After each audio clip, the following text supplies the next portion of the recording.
first, yung next unit naman po na titignan natin ngayon sa Editions Batulao, or First Editions Batulao, is called Christie 90.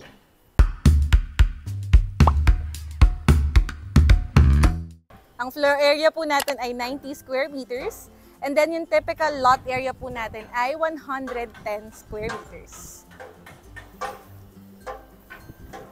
As usual po, lahat po ng units natin dito kay First Editions, included na po yung gate, yung fence, and yung parking space natin. So for the carport guys, kasya po ang 2 vehicles. Ayan. Tapos, ang hindi lang po included dito upon turnover is yung curbstone kasi lupa po siya upon turnover. And also yung landscaping natin. Pero, the rest guys, fully finished pa rin po yung turnover natin. Same po nung pinakita ko kanina sa Charles 70. Tapos guys, kailangan ko lang siyang ipakita sa inyo kasi mamaya po mahirapan na tayong tignan kasi may mga curtains. Pero with Christie 90, tignan nyo yung windows natin guys kung gaano kalaki. Tapos 2 windows po tayo sa ground floor. Sobrang ganda ng design natin dito kay First Editions Batulao. Very modern, contemporary. Sobrang pleasing to the eyes. For our main door, lightweight na steel po. So bakal po yan. And then double lock na po tayo. For this unit guys, unahan ko na po kayo. This is called a dressed up unit. So lahat po ng nakikita nyong design, furniture, appliances, hindi po siya included upon turnover. Pero fully finished naman po tayo. So this one guys is for inspiration purposes lang, kaya po may mga gamit. So yung design nila dito is more on industrial feels, industrial vibes. So dito po ang ating leather sofa, tapos accent chair. Hindi pala siya rocking chair. So accent chair, centerpiece, and then dito naman po yung TV natin. As I've said earlier, yung turnover po natin is same po nung vlog ko sa Charles 70. So, ito po, accent wall lang to guys. Kasi ang walls po talaga natin upon turnover is color white na painted walls. Tapos, dito naman po ang ating dining area. Tapos, nag-drop ceiling din sila. Ang ganda talaga ng design dito sa Christie. Gustong-gusto ko to. Ayan. Tapos, dito naman po sa kitchen, so, isang pahaba yung kitchen nila dito na ginawa. Tapos, dito po yung mga breaker natin. So, dito naman po, ayan, ang vanity wall. Vanity wall. Salamin. Tapos, dito po yung storage or utility area. Storage room.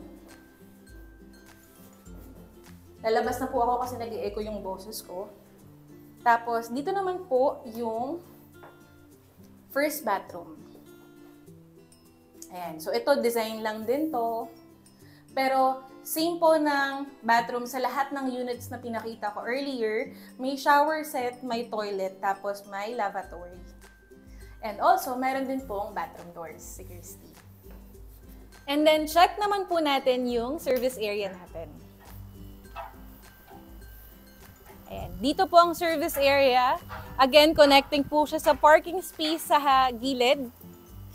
Also, same po ng mga units natin dito sa First Editions. Expandable po lahat ng Christie. So, pwede kayo mag-expand sa side or dito sa likod na area. Check naman po natin yung second floor. Akit na po tayo. Dito guys, medyo iba lang po yung layout niya compared kay Charles and kay Cortland. Kasi dito po, pag akit natin ng hagdan, kwarto na po agad.